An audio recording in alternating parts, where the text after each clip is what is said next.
Welcome to What You Need to Grow, the podcast where entrepreneurs discover the inspiration and perspective shifts that fuel both personal and business growth.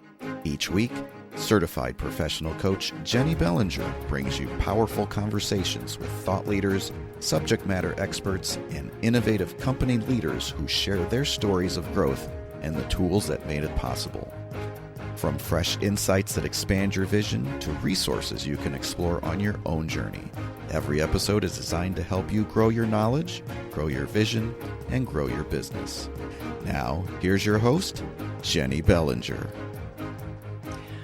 Welcome to another episode of What You Need to Grow podcast. I'm your host, Jennie Bellinger, and I am ecstatic because y'all don't even know. Okay, people who know me know why I'm excited if they're looking at the screen. If you're listening on the podcast, you're like, why is she excited? I don't know. It's because I get to interview for the first time on one of my shows my best friend, my mentor, my coach, Virginia Muzquiz. Now, today's guest is the queen of connection. She's known as the Referral Diva, and her name is Virginia Muzquiz. Virginia is the founder and CEO of Master Connectors Incorporated, where she's helped thousands of entrepreneurs and small business owners ditch cold calls and paid ads to build thriving businesses fueled by authentic relationships and referrals. With more than 2 decades of experience, she's the genius behind Referral Alchemy, her signature system that helps clients add 6 figures in revenue just by leveraging who they already know. She's grown companies from zero to multi-million-dollar success stories, all through the power of intentional networking and purposeful connection. Virginia's mission is simple: to help entrepreneurs grow businesses that fund and fuel their vision. So get ready to learn what it takes to create a network that works, because when the Referral Diva talks, you know growth is coming. Welcome to the show, Virginia. That's the best intro I never wrote about myself. It helps when you've got me controlling Moxie. Thank you, Jennie. You're welcome. Guy, it helps when I have an idea of who you are and what information is accurate and what's not, So what I want to help our listeners who have never heard of you, who don't know you, and some of my listeners don't even know me, because we're within the first 10 episodes. They're getting to know me too. Oh God, that makes me want to break into song. You can't do that, right? Getting to know you. Oh God. Oh my gosh. Road show. Oh, we really could. We'd be like Sarah Hester Ross and Carissa Hendricks or whatever her name is. Oh my gosh. Lucy, darling. What do you do, darling? Yes. Okay. So back to business. We're going to reroute this train here. You are known as the Referral Diva. I am. And I feel like I know the story, but I want you to share with everybody how you came to be known as the Referral Diva. So before I was the Referral Diva, I was nobody starting out in business, and I hired a brilliant branding agency here in the St. Louis region. So shout out to Brandon Dempsey and Go Brand Go. Really smart people, and went to go work on my personal brand. And really, I think I'd had like no clients at the time. So I really wasn't an anybody at the time. And they decided that I needed to like set up a Facebook account and set up a Twitter account. And I was like, waste of time, social media, waste of time. I don't tweet. I'm not doing that. I got better things to do with my time. Like I was being pretty belligerent and pretty resistant to anything that I felt I would not be able to really capitalize on my time, because it's really, for me, such a finite resource, right? And it's written in the book of life, and we don't know how much we have. It's sort of like, if you only get so much in your bank account and you only get to spend so much, but nobody ever told you how much you had, you're a little judicious around how you spend it. Well, right. Tim Dean, our mutual friend, was working for them at the time. and he was getting exceedingly frustrated.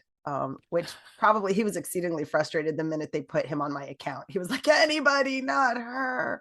But he was getting exceedingly frustrated, and he sort of let out a growl, and Brandon was like, what is the problem? And he goes, oh my God, she's so uncooperative, whatever. Like, he's just going, he's like, she's such a diva. And Brandon goes, at the Referral Diva, there, you're on Twitter, and then just walk back through the room. Right. So like, that's how I got the moniker, was because I was being sort of diva-esque in the negative sense of the word. Since then, I've kept it. Like, for a while, I was a little insulted. And then I looked up the word diva. What does it mean? And it means a woman of extraordinary talent.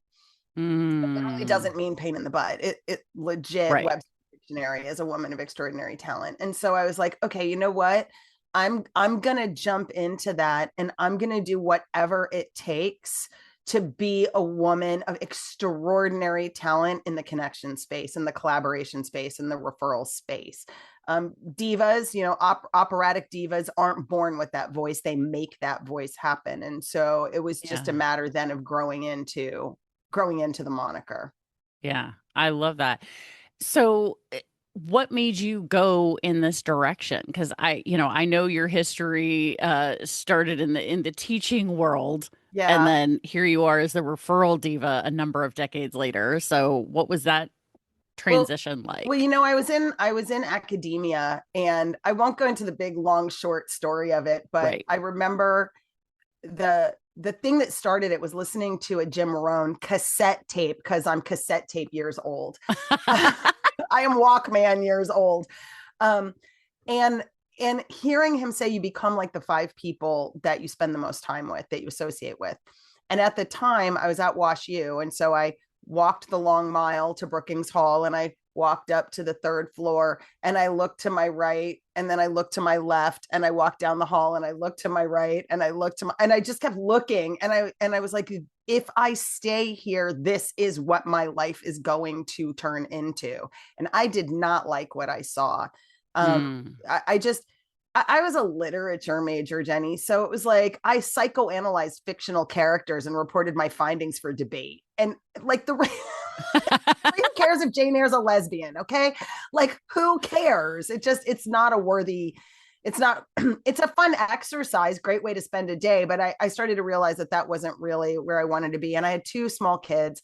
And I just kept walking. I walked down the hall, down the stairs, back to my car, threw myself on my bed in my melodramatic fashion, cried for a little while. My husband came home and said, who died? And I was like, my dreams have died. I saw the future, and it's not pretty. And then I sold Mary Kay, because that's what you do. You spend tens of thousands of hundreds of thousands of dollars to get Ivy League degrees and master's degrees and get into your PhD program to sell lipstick. That was cool. But but I've always sold, like, really, if you look back at it, I was always like the #1 little selling Girl Scout. And I always went like beach towels for the band, and like whatever we were selling, I was always in the top of the sales. I loved selling. And so it really tapped into that place in me that really loves to move money. Right. And so I did that, and I stayed home with my kids for years. And, I won't get into the direct sales epic fail, because that's for a whole other episode. We did that on a summit. Right. Yep. But so I got that job at Sylvan Learning Center. And after the first year, Brian said, well, I'll make the phone ring and you just convert. And the phone never rang. So I didn't make any commissions. I had this really barely enough to scrape by base. And I didn't like it. And I said, you made a promise, you didn't keep your promise, and you need to find a way to keep your promise, or I'm out. Like, peace out, not doing this. And that's when we dove headfirst into No Child Left Behind. But for those that are listening, I am an icy blonde-haired, blue-eyed, transparent skinned white girl from upper middle class America. And, me just tootling my way down to East St. Louis, I knew that wasn't going to work, because there was no visible commonality. So talked to Teresa Simon, the owner of the BNI franchises. She and I had become friends, and she'd become a mentor, and she was like, power team, girl, power team. So I took the BNI power team concept And I was able to go from $0 of presents for 2 consecutive years that I wasn't working on it, to the first year we did 175.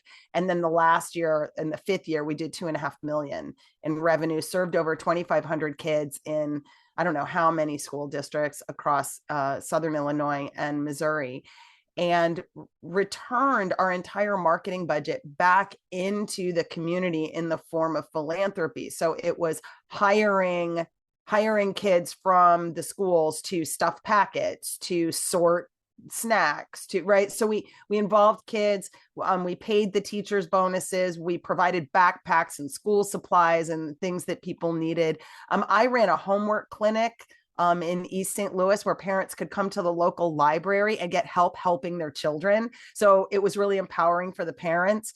And all of those connections were just really beautiful things. And then suddenly Teresa came back and said, okay, could you teach BNI members how to do that? And I was like, yeah, if you pay me like 150 grand to write the curriculum, like I can't just quit my job. So that's when we bought the Referral Institute franchise, because the curriculum was already done. And then, of course, being the ADHD entrepreneur type, I kind of rewrote that whole curriculum. And in 5 years, I was out on my own. And here I am now, using the referrals on demand, referral alchemy process to help entrepreneurs build multiple six-figure businesses without like websites and funnels and complicated traffic, paid traffic, all that kind of stuff. So it's just it's just a really nice way to have $250,000 come through your business and have a nice life without having all the 7-figure problems. Right. And the nice thing is 7 figures sucks, because I do love my 7-figure enterprises. It's just right problems. Yeah, no, absolutely. Well, different problems, right? Mhm. The 6-figure problems are different from the 7-figure problems. And what you're really good at is helping people get to the point where they can get that first 6 figures and their second 6 figures and their third 6 figures through people, right? Yeah. Through people skills is what it really comes down to. And the number of times I've heard people over the years say, well, that networking thing doesn't work. And I'm like, okay, that's interesting because it's working for me. But I've also had you help to coach me, not my entire business, but for the past 8 years ish, literally 8 years in about a month from now. What's super interesting about that, right? Nobody ever says marathons are impossible, right? I can't run a marathon today. You can't run a marathon, but they're not impossible. Correct. Right? So when people say like, oh, networking doesn't work, really what you're saying is networking for results is impossible, but people are doing it. So it's not impossible. That's a you problem. Right. That's not a network problem. That's a you problem. Right. It reminds me of when, COVID first hit and a lot of people were like, you can't build a business on Zoom. And I was like, I've been doing it for 2 years. Been doing it already. I was doing it since like 2012 on freeconferencecall.com. And then remember Maestro Conference? Do you remember that? Like I never used that one. I was like Net Meeting and GoToMeeting and Skype and yeah, like we were doing it. And then people were like, you can't build relationships that way. And what I thought was super interesting is I had been building relationships like using the online platforms, and then found myself at Mesmerize Your Audience in Vancouver. And Phyllis Guillen was there. And I was like, Phyllis, is that you? And she's like, in the 3D, right? But we were already like great friends. And that was just a joy. It was like an extra added joy to be able to hug each other, right? But we were able to create a relationship. It wasn't like we didn't have that going for us. Right. Well, I mean, let's take this back like old school. Pen pals, y'all. How many of us had pen pals when we were kids? Hello, if it worked then, why wouldn't it work now that we have actual Star Trek technology? Right. Funny you I mean, say Star Trek. I'm like Jetsons, but I'm Jetsons old and you're Star Trek old. Like, well, Star Trek Next Generation old. yeah, The yeah, next original gen. Star Trek was Oh, before my I time. know. I was because I'm William Shatner old. So I don't know they're that old, but I'm close. not as I old mean, as he is, but I definitely, he was the hero of the time. I think I had William right. Shatner posters in my bedroom Oh, as a that's kid. funny. Like, That's oh, so cute. Yeah. that tracks. That Yeah. tracks. Right before Partridge Family came about. Yeah, exactly. So so going through all of this, I mean, you've had the referral, curriculum, Yeah. and you've rewritten it in a way that works, Hmm. because you've now taught it so much. Right. What is it that people are doing wrong in their networking? You know, I just Where had this to begin, conversation with Jenny? Ivan, right? So now Where to let's, begin? you know, Oh, yeah. Now I want to know what Ivan said. Okay. All I'll right. have Can to I I'll one have to up Ivan re-listen to it. Meisner, the founder of BNI, the founder of modern networking? Can I one Yeah, up him? Can I? yeah. So there's a couple of things.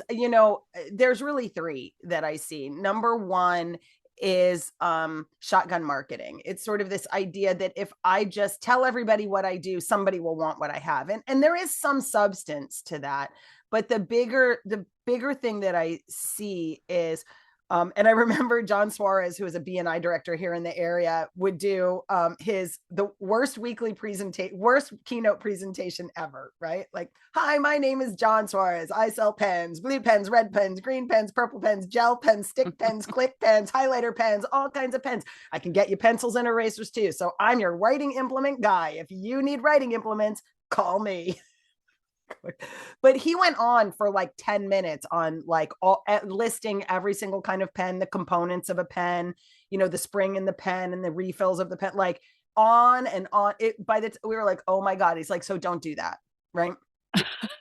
But we do go out and say, I'm a financial planner. I can sell mutual funds, index funds, individual stocks, blah, blah, blah, life insurance. Like I sell all the things, or relying just on kitschy, normal, like I protect your assets. So really people Mhm. going out and just shotgun marketing, telling everybody everything. And I'll tell you what, we learned that through network marketing. Yeah. And here's why it works in network marketing. So I'm not critiquing it as a thing, but Right. you know what? You sold jewelry, right? Yep. So you're walking around and there's a woman with a necklace around her neck. She wears jewelry. So it makes sense to be like, want some jewelry? Yeah. All right. I'm walking around selling lipstick. I'm like, if you're wearing lipstick, I'm giving you a sample. You have lipstick on your face, right? But that wasn't everybody. We had, even when you're network marketing, Right. you have internal discrimination about who you're like. If I saw a woman that had on no makeup and was dressed like an Amish woman, I probably would be like, want some lipstick, right? Like Yeah. I Not would so have been much. different, right? Because I wouldn't have done that. So I think that's number one. Number two, I think that people go into it in what I call like the hope and pray methodology. Mm. So they don't have a plan. They don't have they haven't thought it through. They haven't decided who do they want to meet? Why do they want to meet them? What do they have to offer? So that's another big one, is just, attending, eventing, but Yeah. not having a plan. And the last one that's really emerged over the last through the digital age, right? Because we've started to understand the idea of pipeline and sales funnel and that sort of a thing. Mhm. So there's a difference between your sales pipeline and your referral pipeline. And your referral pipeline, you fill that and then it drips things into your sales pipeline, which then you nurture and take through to a sales process. And I think that the vast majority of people are not curating their network according to those distinctions. Like, is this a person that I want to sell to? They're my ideal, they're in my audience, they're an avatar for me. So maybe I want to sell to them. Or is this a person who works with my avatar on a regular basis that could recommend me? Yep. Is this a sort of competitor? I was talking with Domingo Silvas yesterday. He's a guy that owns Magpie, which is like Oh, yeah. it's like an An assessment assessment software. tool. Mm-hmm. he also has a coaching program, but his coaching program is called Scale Up. And he said, who do you work with? And I said, emerging 6-figure entrepreneurs. And he was like, you can have all of them. Mm-hmm. Like, you can have mine. Like, right. because that's not a place where he's comfortable working. Right. And that's a place where I'm in my happy zone. So, you can find those people that are like, I help you grow your business is very generic. And then where, at what point? Alex Cherfin put out a great book called The Billionaire Code, where he types 9 different stages of business. And so you want to know what stage you're working in, and then be able to network to that. So I think there's that idea that everybody could be a client, and not really figuring out that most everybody could be a connector, and some people can be a referral ally. They can send you customers. But most everybody is not going to be a client, and most everybody isn't going to be a referral partner. And you've got to make the distinction between the two, or else you're treating them improperly. When you are trying to sell to a potential partner, you're burning down your house. And so I think that's probably the third big one, is really, and then having systems and processes in place for distinguishing between the two and nurturing the two. Yeah, no, absolutely. And that right there is that's what's made the difference in my businesses, because, I did not say this at the beginning, although I should have. I would not still be in business were it not for what I've learned from you. So there's this piece of understanding. Yes, you've got to know who your people are, and your people is a much narrower, smaller pool than you think it is. Yeah. But at the same time, the interesting thing is it's also way bigger at the same time, right? Because you think, if you could do business anywhere on earth, which you and I both can. Now, you have slightly more of an audience than I do because you're bilingual. I am not. Yeah, I don't even capitalize on that. Right. And I was going to say, and I just like to order tacos in Spanish up the street, But I mean, when you do the math, the big math, right? 8 billion people on the planet, how many of them speak English, and then narrowing it down. And it's still like, even if you're the most niche business in the history of ever, there's still more people, more businesses that you can do business with than you really have time to do. And yet, if you're doing that shotgun approach and you're not narrowing down, it's going to be difficult to stay in business. Well, and the other part of it, so once you get that sort of narrowed down, you and I both know we're filtering for psychographics. Like, I just don't want to work with people that aren't in alignment with me. It's not judgment. It's not like, oh, those people are gross or whatever. Right. And listen, I can put the point out there. You and I are not on super opposite ends, for example, of the political spectrum. Right. But we don't sit in the same, like, we're not going to necessarily the same rallies, right? But that's not relevant. Like, it's not relevant because we both have positions and we're happy to discuss them and whatever. What's really important is the alignment of intention and the alignment of values. And so we agree on way more than we disagree on. And where we disagree, it's sort of like, well, it's because I see it like this. And you're like, oh, I didn't look at it like that. But when you're with people that have an internal representation that is completely antithetical to what you want.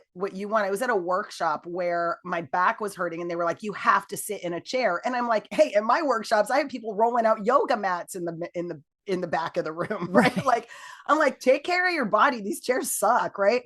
So I left. I had to leave because it was just like, I can't be in a room where it's like, if you can't sit in a chair, you're bad. And I was like, wow, like that's not an alignment, not a bad workshop. But if I referred it, I'd be like, if you cannot sit in a chair for 12 hours a day and be obedient, it's probably not a great workshop for you. And I am obedient to very few people. And it definitely wasn't going to be people I don't know. Right. Right. So I think there's that alignment sense too about who you're inviting in as a client, who you're inviting in as a partner. And I think a lot of entrepreneurs, they get really desperate to get any client. And I'm telling you, the misaligned clients, they cost you so much. They make you miserable. They cost you sleep. right? And I also think that about like super low ticket. For some reason, the people that pay me $80,000 to do something for them are like, just get it done and let me know what you need. And I never hear from them. And the people that pay me $97 a month are like, I'm not getting value. Oh my God, I'm doing exactly for you what I'm doing for somebody who's paying me like 8 gazillion times more and they're happy. Well, that's because of alignment, right? And it's not all low ticket people, right? It's just some people. Right. So you want to make sure that you're in alignment, and you especially need to be in alignment on the partner side, because if you're not in alignment on the partner side, now I refer somebody to you that's not in alignment with you, and I've just wasted your time, sent you a less than ideal client. That person comes back and is like, why would you send me to her? She has purple hair. What were you thinking? Right? So, you know, we have to be really, you have to have some discriminating taste about what you want to do, and trust that there are enough people out there that need the transformation that you offer, that could do business with you, that are in alignment, that do life. I mean, you and I are doing life together. Our community, people are in 3, 4, 5, 6 years. Some of them are like, I'm graduated, and they're still paying money and they're still showing up, right? Because they just believe in the mission, right? It's a pinnacle leadership thing where they believe in the mission and they want to contribute to what's going on. So I think that's a big important part for me. About what you need to grow in your business is to have some personal truth. Have some personal truth and stand in your personal truth. And, you know, there are going to be people that think you're full of hooey, and they're not going to like you, and they're going to say mean things to your face, and they're going to call you toxic, and you're going to be like, okay, whatever. To me, I'm like, that's a you problem. More and more and more. Like, I love Sadhguru. He's like, I do not give someone else that like, they say mean things, but do I need to say those mean things to me? No, I reserve my opinion of myself to myself. I don't let other people have that. And I love that notion. You've got to have some personal decisions and some personal standards about what's okay, and where you draw certain lines about who you're wanting to work with, and who not. Just had a conversation last night with a friend who had this happen, just had a client like blow up on him, and I was like, let it go. And I'm like, yeah, but I was like, let it go, man. It you know, go heal you for all the stuff that you're talking about right now. Like, go heal that, because you get an opportunity to see what you have lying beneath the surface that still gets activated.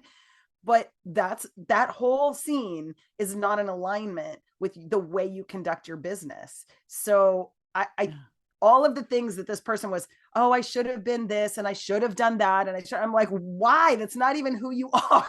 Like, it's like telling you not to have purple hair and say the F-bomb. Like, you're like, that's not happening, right? Right. That's one. And the other thing is the thing that you do really, really well. Ooh, what do I do really well? Reinvention. What you do really, really well is, number one, you're willing to stick with something to the fullness of its possibilities. And then you're also willing to acknowledge that the way you want to build your business, it's not about the fact that you couldn't flourish in that thing, because we're watching other people do it, right? But what are they doing? They're out there, they're traveling on stages. You have kids, you want to stay home.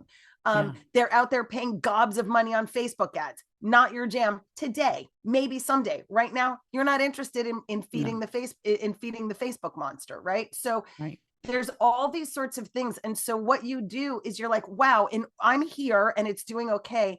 But if I want it to be bigger, then I have to do things that I don't really want to do. So instead of grinding yourself and investing in some $25,000 coach to teach you how to do a thing you don't really want to do, that's not in alignment with who you are, blah, blah, blah. You're like, okay, scrap it. What have I learned? And how do I take all of this stuff that I've learned, all of the things that I've built, all of the assets that I have, and redirect them towards something that is now a better fit for my life? And you do that really well. And I think one of the confirmations that it's probably the most necessary entrepreneurial ability is the fact that Danny Iny shaved his head and burned his business to the ground and started over. Wow. Last year. His video is why I shaved my head and burned my business to the ground. Wow. And he did. He was like, you know what? Because this is working. It's making a lot of money, whatever. And there are issues with it. And, you know, he's a dad and his kids are growing and there's changes in his life. And so he's letting the shift in where he wants to put his energy, letting the shift in what he wants to focus on, how he wants to be with people. He's allowing that and then reinventing. Yeah. Right. And it's not his first reinvention. This is not your first reinvention. Yeah, no. And so I think that mindset where it's not a failure, like, oh, I'm failing. It's like, okay, I'm learning and looking for the places where of a misalignment and how can I take all of this and realign it to who I am now? Because you're not the same person you were today that you were 8 years ago when we started the journey. Yeah, no, definitely not. No. And that's the growth piece, right? And that's part of why I wanted to have this podcast available for other growth-minded people. Like, what do I need to do to grow? What do I need to do to grow my business? And really this podcast is about the intersection of business growth and personal growth. Right. So let's go down that road now, because I know you are also a personal growth. Poke the bear. Well, it's an important piece though, because your business is never going to outgrow what's in here. And for those of you who are listening, I'm pointing at my head, right? Your own vision, your own beliefs, your own who you are, your business can't outgrow that. You are the lid for that. Yes. So you are one of the people I know who, since I met you, have consistently worked on your personal growth. You read more. I know you read more. I can't believe you liked yourself. me back then. You chose her. What were you thinking? It just is. You had faith.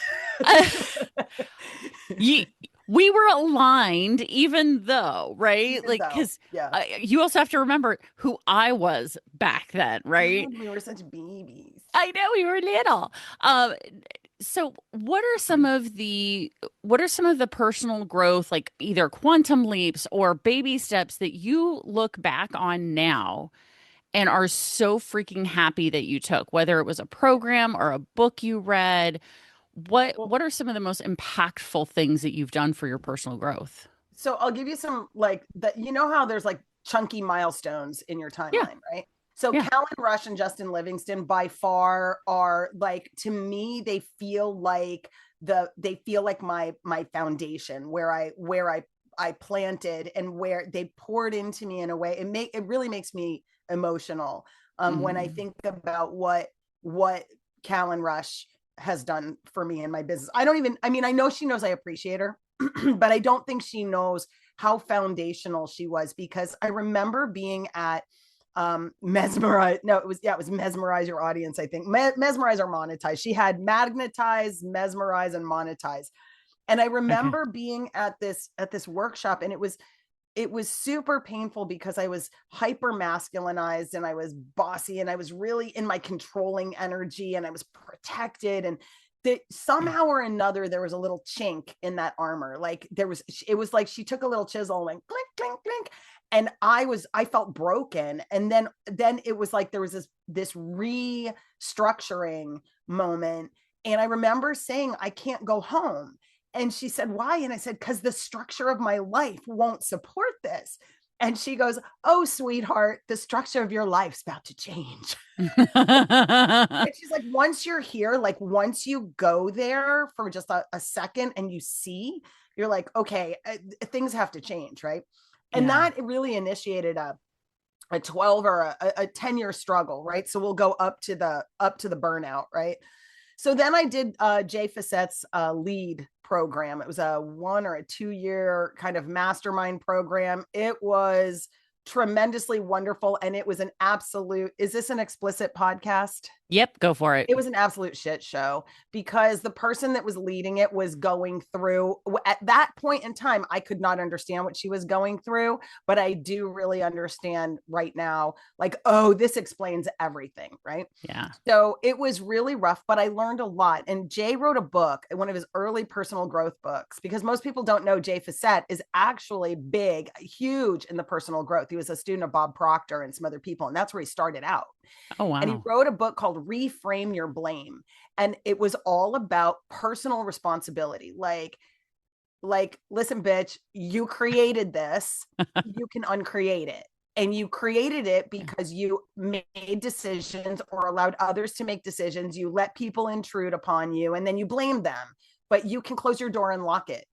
So if you put a sign in your front lawn that says "rob me blind" and leave the doors open and people come and ransack your house, and then you go, they ransacked my house, like who created this scenario, right? Like, so we're forever creating the scenarios that allow things to unfold in our lives. Could not understand it. Read it, I was like, oh, whatever, blah blah. Couldn't understand it. And he just kept, his big thing was, you have to ask people who can give you a yes. Stop turning to people and saying, I need you to give me this, when they don't have it to give. So the whole premise of the book is, if you want a yes, go find a yes. Go find someone who has what you need. And how is this relevant to business? Don't run around. If you need people to pay you a high ticket program, then you need to surround yourself with people who have a high ticket program, not surround yourself with people who can't afford a $97 program and then cry that you can't find clients. You are setting up the scenario that creates the very suffering that you have right inside you. Yeah. So that was what I learned from Jay. Next thing that happens is, God decides that he's going to take my life. And I end up with this horrific illness that takes me out for 17 days. I'm bedridden, unable to do any, total loss of control. He was just like, no more control for you. You don't get any more control. So just really stripped me. The hospitals wouldn't help me. They just kept sending me back. It was tail end of COVID. They just kept saying, go home and take Tylenol. Go. And I'm like, it was painful. It was neuropathy. It turned out to be Guillain-Barré syndrome, which is like horrific. Felt like I was being stung by hornets for 17 days. Jennie was mad at me because nobody bothered to tell her about it. But that's not my fault. No, I wasn't mad at you. I was not happy with I was on my husband. fucking deathbed. So sorry. I couldn't call you. I had a fever of like 105 to 107. I was an organ failure, even as they were turning me away from these hospitals, which I later found out was a blessing, because the solution to Guillain-Barré syndrome is to stick you in the ICU and in a drug-induced coma and vent you. And we know what was happening during COVID with everybody who got vented, right? Right. So, laying and suffering in my bed, I did say, I actually was in prayer and I called Jesus a coward. It's like, you only suffered for 24 hours, you coward. Oh my God. It was great. He laughed. Yeah. When I met him on the mountain, he was like, you're so funny. So I came out of that and I had lost executive function and I was weak, and they told me, welcome to your new normal. And this is where the reinvention part comes in. I had to learn to walk again. I had to learn to brush my teeth again. Learned how to take a shower again. Megan would get in the shower with me and just be with me in the shower while I tried to take a shower so that I wouldn't fall. So like it was like humiliating, right? Like I was like, I can't even control my body. So as I got better, I leaned more on the team and I leaned more on the community. You ran the business for me for like 6 months. Thank you. Yeah, you're welcome. That's what Ohana does. Ohana, right? Like I told Scott it was marketable.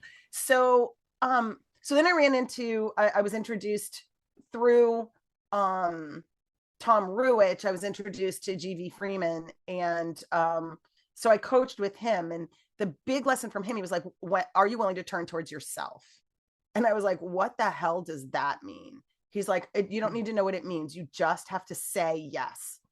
Are you willing to turn towards yourself? And it took me, like, I would sit with him for 2 hours and not say yes. And we would talk and he'd be like, okay, are you willing to turn towards yourself? And I was like, I don't know what that means. It took probably 6 sessions before I was like, fine. And he's like, I don't even understand why you keep coming back, because we just keep doing the same thing over and over. And I go, well, clearly because I'm trying to figure it out. And so 3 years later, what I've come to understand in that is that everything that's inside us and everything that's outside of us comes from inside of us. So if I'm outside, if I'm looking at my outside, what is outside, external to me, and I don't like it, I'm creating it from the deep dark. I'm creating it from inside. And when you turn towards yourself, and when you meditate, and when you sit with yourself, and when you give yourself space and silence, which for you and me is really, really hard, because it can be physically painful to be quiet and to be alone, right? When you learn to do that, the most miraculous things can happen. And when you are activated, when you are fearful, when you are angry, instead of sitting and basking and bathing in those feelings, there's this spaciousness of like, where'd that come from? Like, why is that making me upset? Why would I react like that? So even now, when I'm, having a spat with Victor, my spouse, or whatever, all of a sudden I'll be like, rah, and they'll be like, wow. And he's like, what? I'm like, don't even know where that came from. Like, give me some space. Let me go clear that and figure out why what you did, what that brought up. Like, you did something that brought something up in me that I'm going to go deal with. And then I'm going to come back and we can deal with the issue, because dealing with my rare is not his responsibility. It's mine. Reframe the blame. It's my responsibility. It's for me to take care of. And that, my last point, that became possible for me when I got hormone replacement therapy.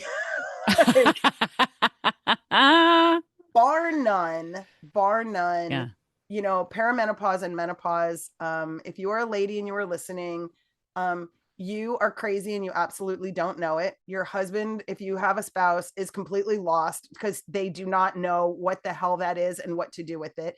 And I give my man all the kudos, because he literally just stood there and watched the crazy.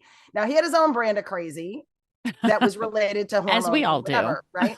But when I look back and I'm like, how did you, he was like, I was just confused. Like, I was like, I don't understand any of this. I'm like, well, I want you to know everything I ever said, like, I actually still mean it, but I didn't mean it to be mean. I didn't mean it to be mean.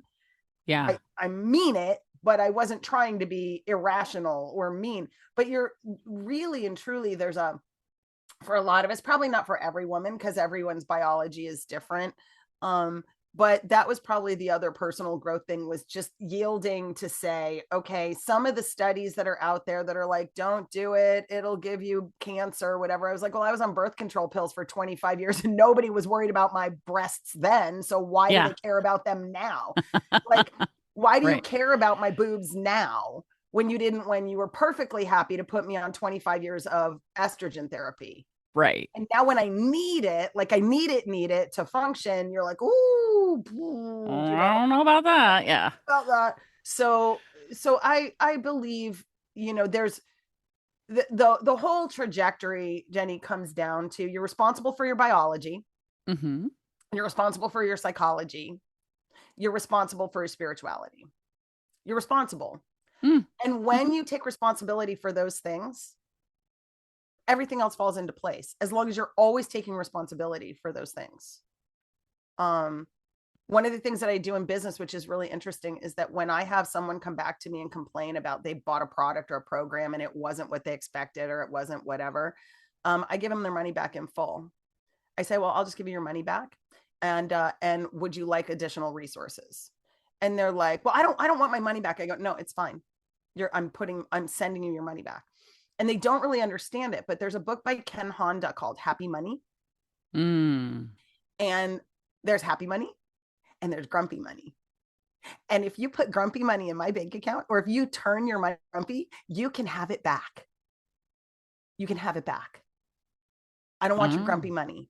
You either love and appreciate the value that I pour into you, but if your system of internal representations tells you that I'm like a toxic asset and I like screwed you over, whatever, I'm like, that was not me. That's a you problem, but I'm not going to hold on to your energy. And it's the most freeing thing to do. Even when I think I'm like, oh man, I need this $1,000 so bad. yeah. Like I got a bill to pay. I'd rather Right. pay a month's interest on my credit card than hang on to grumpy money. That's powerful. Painful as that is. Yeah. Yeah.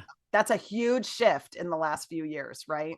Yeah. No, and I think there's probably a lot of people listening well, I think, I know, I can feel there were some Yeah. people who had some aha moments with that, right? Yeah. So, I'd love to continue talking to you. So, oh darn, we'll have to have you back Oh, because we darn. could go on forever about networking, obviously, because here I am in your program for 8 years and still learn something new. And, especially as part of my multiple reinventions over the years. Yeah. Um, see new ways to implement Yeah. pieces of the program for myself and for my business. So, Yeah. what I'd like to do is help the listeners who are now sitting here going, okay, this whole like referral thing, I would love to know how to do it. I would love Yeah. to know how to do this. So, what resource do you have? Because you have lots of resources. What resource do you have? Coincidentally, I do have a resource, Jenny. I have something called the Business by Referral Blueprint. Six essential steps every small business owner needs to take to create a network to build a network that builds your business. So it's an easy little download. It's got some little exercises to do. And I will tell you that if you do your little exercises and you email me, somebody on my team will email you back with feedback. So like, we don't limit it to just, ooh, you downloaded my thing. I mean, once you opt into the community, you're in the community at some level, right? And Right. so we will always take your email and we will always respond to your questions. Right. Um, You reward action I takers, do. right? The Yeah. people, it's one thing to download because how many people have downloaded something and then it sits in a folder somewhere on their computer and they never do anything with it. But for someone to go in and set aside time on their calendar, open the blueprint, read it, do the exercises, and then send you an email. Guys, it's worth it. It's worth it. If you don't have the money to do paid ads and paid traffic and all of this, do these exercises. It will change your business. It'll change your networking in a positive way. So highly, highly recommend you guys go do this because hello, here I am doing this process 8 years later, and it's building and rebuilding a business. So, Virginia, thank you so much for sharing that. Thank you, And Jenny. what are we training in the What You Need to Grow community? Because I would like to encourage our Cool. listeners to come into the Facebook community so you can learn more because you're going to give us a 10 to 15-minute training on. I think I will share with you how to move your acquaintances through a very simple 5-step process and get them to be allies in your business that promote, connect, and refer you. Ooh, I just got goosebumps. There's people who are like, wait, I want to know how to do that. Mm-hmm. So if you're not already part of the What You Need to Grow podcast community, go into the show notes, or if you're on YouTube watching this in the description down below, and you will find the link to the Business by Referral Blueprint. And you'll also find the link to the Facebook community so you can go join and see this training that we're about to do in the community. So you can find it there. So you can learn how to turn your acquaintances into allies who send you referrals on a regular basis. So, Virginia, thank you so much for being here. I so appreciate you. Thanks, And Jenny. let's go get that training done so that way our people can learn how to do it, what we've now been doing for For years. years. Yeah, I let's love do it. it. Thanks for having Our, me, Jenny. you are very, very welcome. Do you have anything, final words that you would like to say for the audience? Listen to Jenny's podcast because she attracts some really amazing humans on her podcast that very few people actually get to get to speak with.